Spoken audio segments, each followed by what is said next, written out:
Hello, this is Janet Morana, Executive Director of Priest for Life. Welcome to our program. And you know what? I am so excited because last week I got to go back to New York, my stomping ground, but I got to go to the United Nations, which for me, oh my gosh, I haven't been there in years.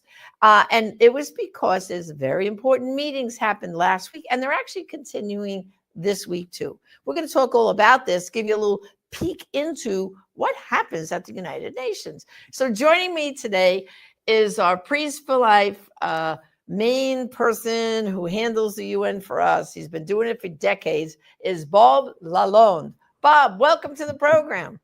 Thank you, Janet. Well, of course, as I said, I haven't been there in years, but you've been that faithful source of going faithfully to all these different meetings, representing Priests for Life, because we are an NGO, which stands for non-governmental organization. So for those of our listeners here who are not quite familiar with that, could you just explain what does that mean? Sure thing. But let me just say that although you hadn't been there in years, you sure made up for it during this past week because you were seen everywhere by everyone in a very short period of time. So hats off for that. NGOs are non-governmental organizations that are recognized, a certain number of them, by the United Nations. And we get to interact in the various meetings that they host. So for instance, the one we were at is called CSW, Commission on the Status of Women. So we get to participate, we get to submit statements. Occasionally you get to present statements as well, but it's basically interacting with the various member states. So that's what gives us that privilege to be there. And we've been doing it for 22 years now. That's great. Well, and from the minute we went through, of course, I had to get my special badge and go through security, high security and everything else. We get onto the outside of the UN, and I know we stopped at some key place. The first one I want to talk about is that it's like a monument or whatever with a gun, right? Explain to everybody what that symbol is. So obviously it's a revolver, and the idea is that the barrel is twisted and turned so it won't work. So the intent is to convey ending violence throughout the world. Right. And of course, I stood there and did a little video that said, yes, I'm all for ending violence around the world, but let's start with violence for the unborn, right? And I made that point, standing in front of the revolver. Then there was another, it looked like the world, nice big world, but it was all cracked. Explain the significance of that display. So it's kind of the same idea, is that the world is not well. It's in parts and pieces, and somehow it has to come together. And you came up with another catch for that too. Yes, I did. And I said, yes, it is cracked. The world is cracked because they're destroying babies and damaging their moms. So if we can just stop abortion worldwide, the world will be such a nicer place, right? And that's kind of what we do when we're there too, right? I mean, it's linking to issues that are of the moment and tying it into abortion and getting people to get a better sense of protecting the unborn child. Right. So then from the minute we entered in, you could feel an energy there. And as you know, I came upon, and they're from African countries because these ladies have these beautiful outfits on. And of course, Janet, not shy and bashful, she goes up to them and said, oh, would you mind? Can I take a picture? I love your outfits. And I asked them, where are you from? So I met two delegations. One was from Liberia and the other was from Nigeria. And both of them, you saw, Bob, their reaction. Thank you for President Trump. Thank you for President Trump. And what I want our people to understand is elections have consequences, not just in America, the world. And Bob, you've been going to the UN for many, many years. So you understand that you've been there during the Clinton, Obama, and then when we had Bush and Trump, and now Trump again. Explain to everybody, why were those African women just like cheering, thank you, America? Explain the back and forth pendulum that happens based on who's in the White House. Sure. So policies make a huge difference depending on who's in the Oval Office. And so, for instance, that Trump effect, as you alluded to, was visible throughout. So changes take place, either they're protecting life or they're not protecting life, depending on who's in charge, kind of thing.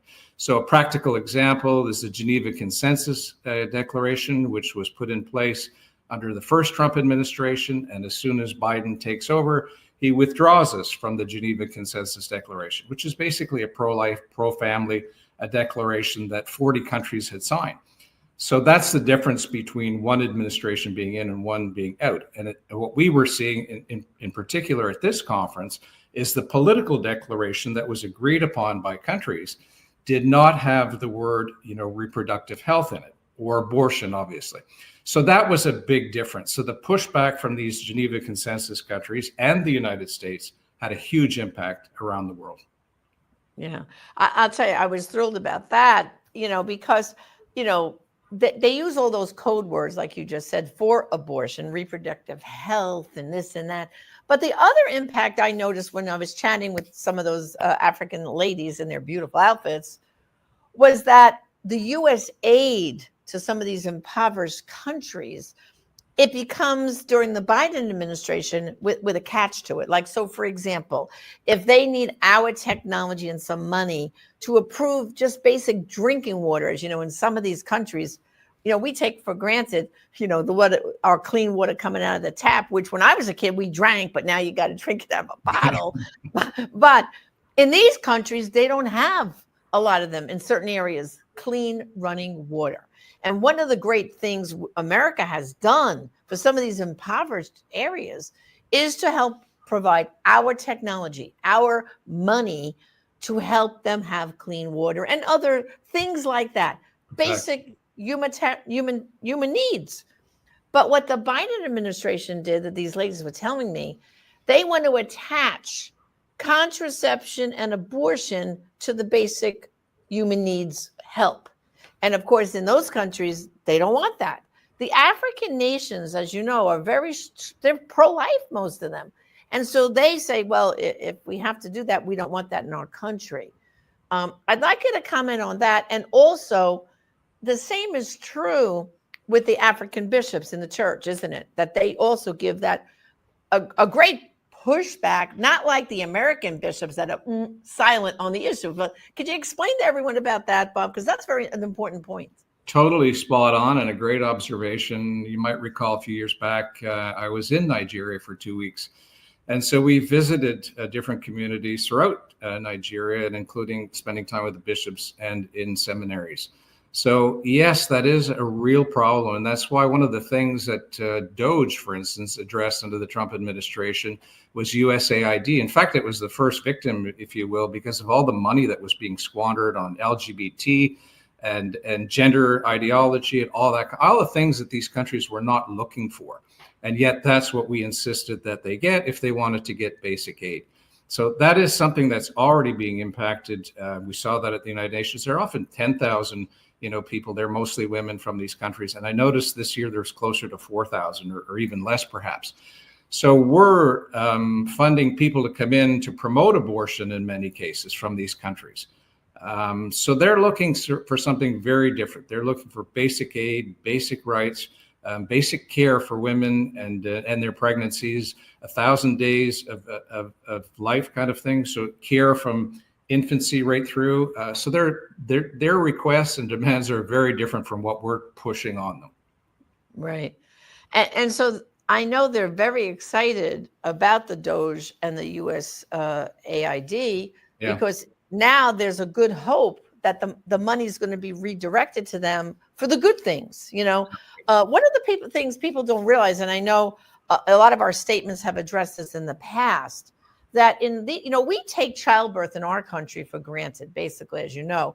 The amount of maternal deaths in childbirth is very, very low in the United States because we do have very, very good OBGYN care here, but not so in a lot of these countries, right, Bob? And so isn't part of our work and the pro-life NGOs is to shine a spotlight on, we need to increase the health of women during their pregnancies. And like you said, so just explain some of that battle a little bit. So the first 1,000 days of life is what we're talking, conception through year 2 kind of thing. If we were providing that kind of support, proper nutrition, prenatal, postnatal, it would make a huge difference. One of the challenges we find in some of the countries, Asia, for instance, and India, and that was a theme of our own statement this year, was sex selection, that preference for the male child, to the point where they'll abort girls if they know they're going to have a girl child, they call her, or an orphanage kind of thing. That could be the outcome for somebody like for a girl child. So we're seeing that there's a change in education. We're trying to get people to realize the benefits of girls and the wisdom of women and the genius of women. And if you imagine, if you can abort a girl child, how are women going to be treated as girls and as young women and mothers? Obviously, it gives a bad perception. So that's one of the things that our statement addressed is, recognizing the beauty of womanhood. So that's something that we talked about there too. Right. And then just to go back for a minute, because we use that phrase, the Geneva Consensus. Yes. A lot of people don't know what that is. So can you just explain it a little bit more? Because that's such a good thing. And now under Trump, I would imagine there's going to be a push to get more countries to sign on to it now, right? Yeah, they just signed up like after the first week of being in office. And so it's basically a framework. It's recognizing that there's no right to abortion in international law, despite what people keep throwing back at us, these various countries, particularly see that from Nordic countries, Canada, for instance, as well. So there's no right to abortion in international law. And notwithstanding the attempts to make us believe there is, it's just not true. So that's something that we see as being important and making a big difference, is clearing that up. And the Geneva Consensus does that. It talks about authentic healthcare for women, and for families. And so this is something I think the administration brought us back into and is going to focus on for the next several years. That's great. And finally, if people are really curious about these meetings at the UN last week and this week, they're going on still. Yep. What's the website you can visit just to kind of read some of the goings on? Because maybe people by our conversation are interested and say, oh my goodness, I want to learn more. Well, if you're that kind of person, you want to study it more, tell us first where you go for this meeting to look at what's going on. And then as time goes, what's the best website to go to keep an eye on international stuff at the UN? So you can definitely go straight to the UN website, and they have it there. So these meetings are, even the ones that we were at, are also virtual. So you can be there, and we can't be there all the time. We're blessed to have other pro-life groups that are there full-time and doing some work. And we often go there in part to support them, because at certain times they need more assistance. So you can find it at the United Nations website. It's live TV. So they either have them, from historically from meetings past or meetings that are current, but it's best to go right to that. You can also see on our own website, you can go to Priests for Life International and see some of our work there too. So you can follow it that way.